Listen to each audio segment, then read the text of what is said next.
Now, there's a real personal side to this whole thing because, you know, I didn't catch it right away, but as we began to get closer to the outreach, it dawned on me, oh, this is our 40th year.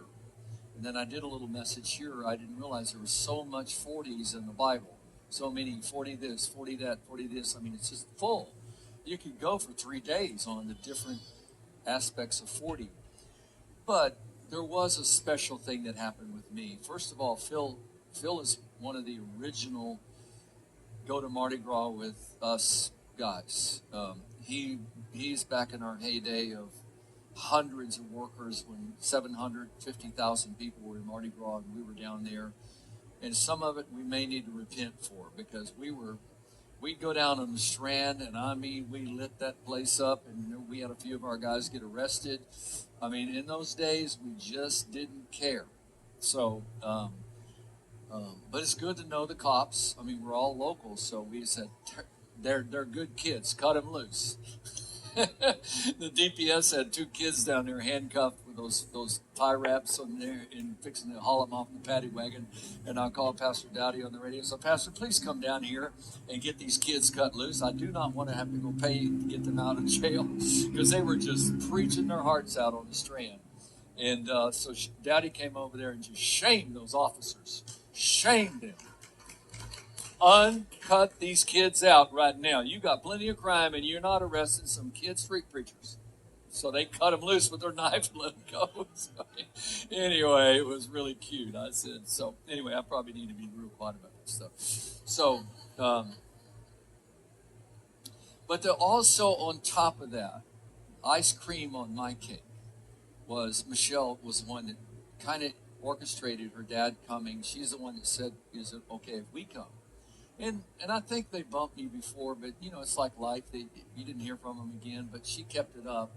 And so Michelle actually works for Teen Challenge in Oklahoma. So, but more than that, what makes it so special is that I had forgotten that she was 9 years old when she first came here to go it puts us all in our perspective place, doesn't it? But Michelle, why don't you come up for just a second? I just want you to greet these people. But I got a chance to water baptize her. Well, you have to tell them how your dad let you come to Mardi Gras. That's a pretty good story. Here you go. Hold it up close to your chin. Thank you. No, you didn't. So, and I'm okay. I was really little, and I'm watching, you know, my dad and all of the youth from Youth Power Ministries, you know, and they'd do all these trips, and then they would come to Mardi Gras. And, I mean, all I wanted was to get to Mardi Gras and follow the guy with the cross down the Strand. I mean, that was in my head as a little kid. You know, you're little, you have no concept of danger, or it was just like, that sounds like fun. He did it, I can do it too. And and I don't remember all the details, but I do remember that Dad told me that I couldn't go to Mardi Gras until I made Jesus Lord of my life. And, you know, you want to trick people into accepting Christ, just, you know, pray the sinner's prayer, you can go to Mardi Gras. And, this is a first. I love this. I remember exactly where I was in our little church in Leonard. And you know, my motivation may not have been right, but, you know, coming here, and for several years we did. And then I came back as a teenager with your youth. We went to Surfside. And, you know, those are all seeds that get planted. But one of the things I talk about the most with regards to Teen Challenge is I didn't grow up with the trauma that so many of our ladies that walk in the door did. All of my life choices were my choices. You know, and as adults, their choices are their choices too. But you know, there's trauma, there's healing that needs to happen there. And I didn't have that. And people go, how did you not have it when you had family that was so on fire for God? And I'm going to leave you with this verse, because halfway through, I work for Teen Challenge because I went through Teen Challenge. I went in as a bruised from head to toe, black and blue. I don't even know why. I have no memory of it. Alcoholic. And I learned a whole lot about shame and self-forgiveness and unforgiveness and all those things. But halfway through my program, the Lord, I was just learning to hear from the Lord, like, oh, hey, that's you. But he said, read Jonah. And I'm like, I'm only halfway through my program. I can't read the Old Testament yet.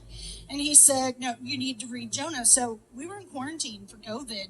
And I went through my intern to the advisor to our director who was at home because it was COVID and asked for permission to read Jonah. And I was still trying to figure out how did I come from this family? And I just missed the whole thing. I know the Bible inside and out. I could teach Sunday school every day and you'd get something, but I was getting nothing. And so I started reading through Jonah, and one of my stand-on verses became Jonah 2, 5, and 7. Verse 6 is just more of 5, so I just kind of shortened it. But it was the deep surrounded me, the threatening waters engulfed me. I may have those words a little bit backwards. Seaweed was wrapped around my head. And when my life was ebbing away, then I remembered you, Lord. Wow. And my prayer rose to you in your holy temple. And what I realized was I knew who God was. And because I knew how good he was, how amazing he was, I took it so for granted that I just forgot. I didn't thank God every day for anything. I didn't. And that mom calls him, God calls him. I didn't know how much of the Bible God got inspiration from the things that come out of my mother's mouth. But I had no idea that she was the brain power behind Proverbs until I went into Teen Challenge. But those little foxes, and I just want to encourage you all, because Pastor talked a lot about yesterday about not getting caught up. And, you leave here today, there's still some of that high, and then you have a long drive, and then work starts tomorrow. And we just get back into our lives. And I just want to encourage you to not forget. Don't let yourself forget, because if you forget for 1 second what Jesus did on that cross, you'll stop seeing through the lens of the cross, and you'll just see the world, and that will crush you. That seaweed will wrap around your head. So just be encouraged, and that's not fun. Just don't forget everything that God has shown you and will continue to show you out of this experience. So I love you, Pastor. Thank you. It's good.